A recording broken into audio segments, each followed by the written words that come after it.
Olá, continuando a nossa visão, falamos do plano diretor, planejamento estratégico, depois falamos do zoneamento. Agora eu vou entrar num assunto que aparentemente foge um pouco da visão urbanística, mas o próprio tema já diz, ele é a essência, que é a relação humana, a relação pessoa a pessoa. Então, assim, quando a gente fala de conexão, lógico que você vai ter aulas sobre lead, aulas sobre persona, aulas sobre redes sociais. Hoje a gente atinge o mundo inteiro através das redes sociais. Eu conheço uma pessoa que dá aula de inglês, ela tem aluno da Filipina, tem aluno da Indonésia, porque, na verdade, hoje tudo é possível através das redes sociais. Mas a essência do ser humano, o core do ser humano, é o boca a boca. Por mais que a gente evolua, por mais que a gente possa nos afastar através de uma pandemia, por mais que a gente se isole, a relação boca a boca permanece. Por exemplo, mesmo diante de toda a pandemia, a relação familiar continua. O contato familiar muitas vezes continua, mesmo com os riscos.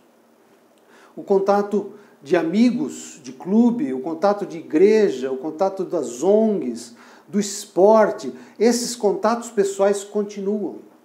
Então, a essência da relação urbana, ela está no mais íntimo do ser humano, que é o relacionamento das pessoas. Nós fomos criados para contato.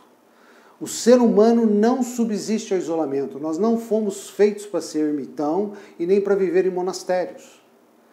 Há uma relação muito forte das nossas cognições cerebrais com o relacionamento, com a atividade de contato.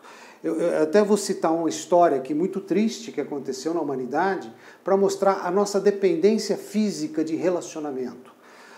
Nós fomos criados para conexão. Quer você acredite em Deus ou não, o ser humano ele é um ser relacional, ele é um ser de comunicação. Em 1965, um ditador da Romênia, Nicolau Ceausescu, resolveu criar um exército universal. Ele teve uma grande ideia, naquela época, sob o domínio da União Soviética e sobre uma ditadura comunista, de criar um exército universal. E convenceu, inclusive, a população a doar os seus filhos para fazerem parte desse exército da nação. Então, as mães entregaram seus bebês ao governo, e o governo ia transformar essas crianças, desde bebezinha, num grande exército que iria dominar o mundo. Essa era uma ideia que aparentemente parecia boa. Consequência disso, quando caiu o ditador, quando abriu a União Soviética e que o Ocidente entrou na Romênia e constataram 150 mil crianças amarradas em berços, isoladas. E o resultado era catastrófico. E o que eles perceberam é que muitas crianças deitadas, amarradas no berço, olhando para o teto, cegas, mudas, surdas e algumas já completamente deficientes mentais. E até os 2 anos de idade, muitas dessas crianças recobravam as suas cognições através do colo, do carinho, do abraço, da conversa, do amor. Mas a partir dos 2 anos, algumas lesões não eram mais possíveis de reconexão e ficaram lesados para sempre. Esse resultado da Romênia tem vários livros publicados de psicologia, mas ele só traz uma verdade para o ser humano, ele traz uma verdade para a humanidade. Nós fomos criados para conexão, nós fomos criados para relacionamento. Então, por mais que a gente aprenda nesse curso todas as formas de atingir o mundo inteiro através de leads, através de publicidade virtual, através de inteligência artificial, a relação humana ainda é muito forte. Dificilmente alguém hoje vai a um ginecologista simplesmente porque olhou uma página do Facebook. ainda tem muita relação pessoal aí, ainda tem muito de quem indicou, de como eu chego lá. Por que eu estou falando disso? Porque nós estamos falando de um mundo imobiliário, de um mercado de relacionamento, de um mercado de contatos. Então é importante a gente estar altamente preparado para as tecnologias, mas é importante também a gente estar muito preparado para a relação pessoal. Saber entender a dor do outro e não a sua. Qual é o problema mais sério nessa questão? Vamos pegar a questão do corretor.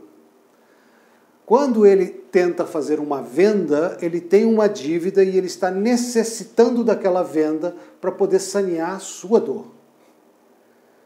Só que nessa luta de ele tentar desesperadamente sanear a dor própria dele, ele não consegue a conexão necessária, o relacionamento necessário, porque a pessoa que o está procurando para adquirir um imóvel ou para fazer algum investimento, ela também tem uma dor que ela quer sanear. Ou ela precisa de uma casa maior, ou ela está tendo um sonho a ser realizado, ou ela tem um projeto de vida. Quer dizer, ela tem algo na vida dela que ela está buscando uma solução.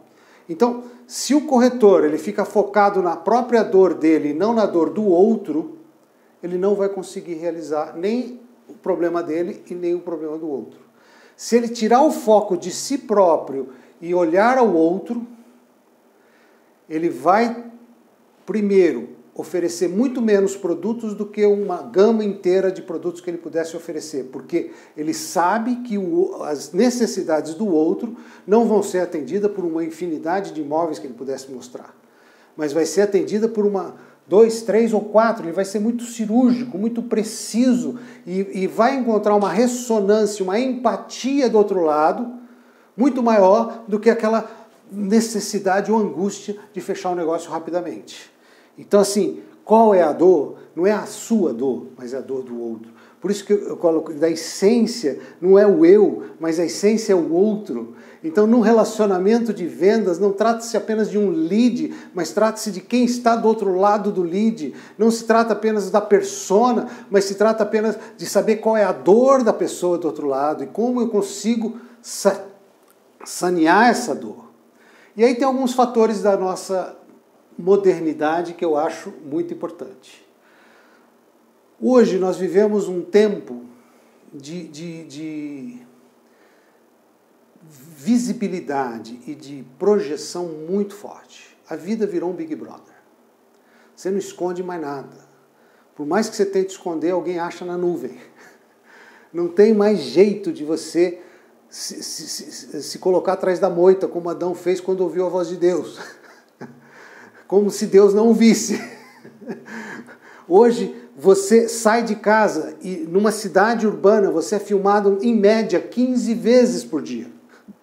Ou seja, seu itinerário é quase que totalmente exposto. Você parou num semáforo, ele até te multa se você estiver digitando no celular, porque consegue te ver. Então, assim, hoje você está muito exposto. E o que acontece com a exposição? É mais ou menos a mesma situação de Adão. Você entrou numa ação irregular, numa ação mentirosa, num ato errado, você vai ter que se esconder. E não tem mais como se esconder. A verdade vem à luz. É a situação assim, Adão, onde você está? É uma ironia, porque Deus sabe onde ele está. Mas a gente acha que ainda consegue esconder alguma coisa. Não consegue. Então isso tem um fator muito interessante. Nós estamos vivendo um tempo de luz e trevas muito forte. E você vai ter que fazer escolhas. E quando a gente fala de escolhas, nós temos que resolver algumas questões do mercado muito rapidamente para querer sobreviver. Muitas profissões estão queimadas. Muitas profissões têm uma fama péssima. Se você perguntar sobre o que eu penso de um advogado, o que eu penso de um corretor, o que eu penso de arquitetos e engenheiros, são todos mentirosos. Enganam as pessoas.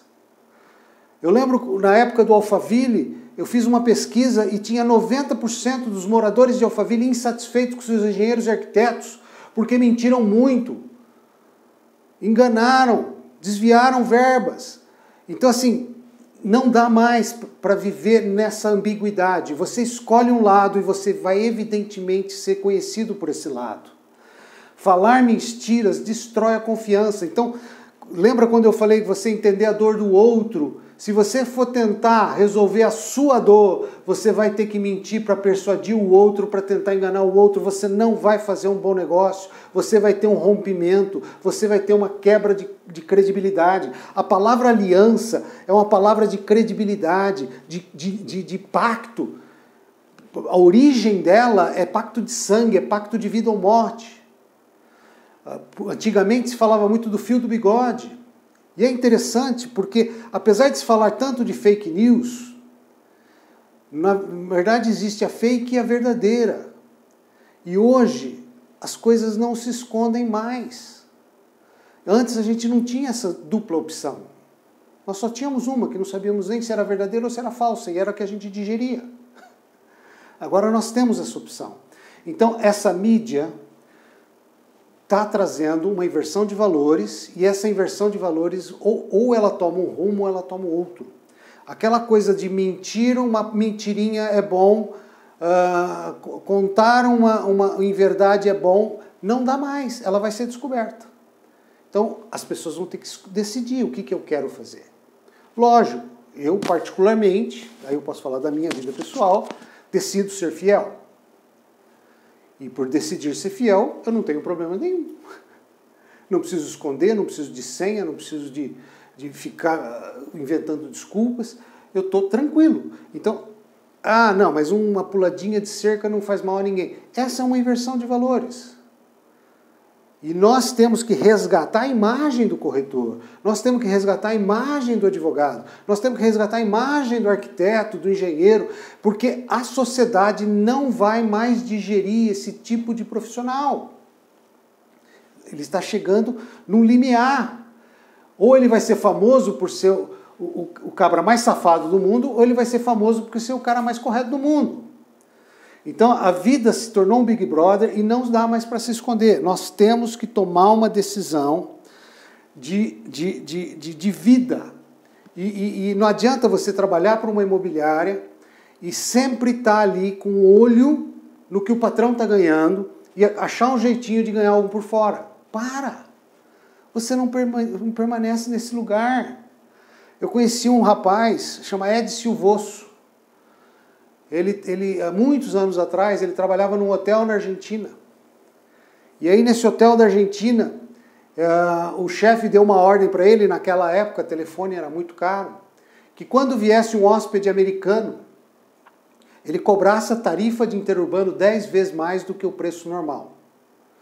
E ele achava aquilo injusto. Por que cobrar do americano e não cobrar de todo mundo? Ou por que cobrar isso injustamente?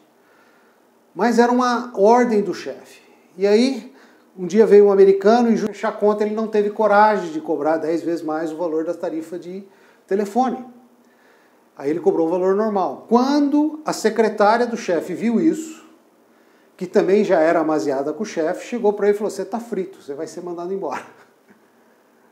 Aí ele ficou na dele, o chefe chegou, a secretária já o chamou para a sala, saiu da sala, o chefe já com a voz grossa chamou ele para entrar na sala, e soltou os cachorros, e falou que ele era desobediente, que ele fez uma coisa errada, que não tinha desculpa pelo que ele fez e tal, e o que ele podia declarar depois disso que aconteceu. Aí ele olhou para o cara, falou assim: olha, se um americano que veio aqui, uma vez na vida, que eu nunca vi antes, e provavelmente nunca vou mais ver depois, eu não consigo mentir, você acha que algum dia eu vou mentir para vocês? Diz que o chefe ficou todo sem jeito, isso é uma história verídica, e mandou ele sair da sala, não fez nada, 3 meses depois ele foi promovido. É uma história fora do seu tempo, porque naquela época ainda essas coisas não vinham muito a público. Hoje elas todas vêm. O americano vai descobrir que foi extorquido no hotel, as pessoas vão descobrir que aquele hotel é mentiroso, que um outro amigo dele da Argentina pagou metade da tarifa. Tudo vem à luz. Tudo vem à luz. Então assim, mas por que eu estou contando isso? Porque nós estamos tratando de caráter. E caráter é o que você é. E reputação é o que os outros dizem que você é. Então hoje, nossas profissões têm uma reputação péssima. mas nós podemos ter um caráter bom. E à medida que os profissionais do mercado imobiliário, os profissionais da advocacia, os profissionais da engenharia e da construção e da arquitetura começam a exercer um caráter digno, a imagem da profissão muda. O relacionamento da profissão muda. Então, ser corretor e trabalhar por uma empresa é vestir a camisa da empresa e não tentar passar a perna na empresa. O bom caráter, e aí volta aquela questão do âmago, do core, da essência, é o outro. O bom caráter é o amor ao próximo, é a sentir a dor do outro. Lembra que eu falei da dor? Não é a sua, é do outro. Esse é o bom caráter. O mau caráter é o egocêntrico, é aquele que está o tempo todo querendo resolver só os seus problemas e esquece dos outros. Profissões que precisam ser resgatadas da sua imagem, volto a falar, vendedor de carro, gente. Se você conhece um vendedor e é um parente seu, você fala, graças a Deus eu conheço um cara que mexe com carro, que é meu parente. E pior que até ele te engana. Mas tem que mudar, isso tem que mudar. Isso não dá mais, não tem mais jeito de... Então, por que a gente introduziu essa aula do core, essa aula da essência? Plano diretor, zoneamento e agora a essência. Porque a essência é o relacionamento urbano. E agora, depois dessa aula, nós vamos falar dos bairros planejados, que eu entendo que é o assunto que nós vamos entrar e que tudo isso processa para a melhoria da captação de vendas, da melhoria do trabalho de vocês e tudo mais que possa gerar, que é o lucro efetivamente, mas é um lucro saudável, um lucro de bem-estar, é um lucro de alegria. Obrigado.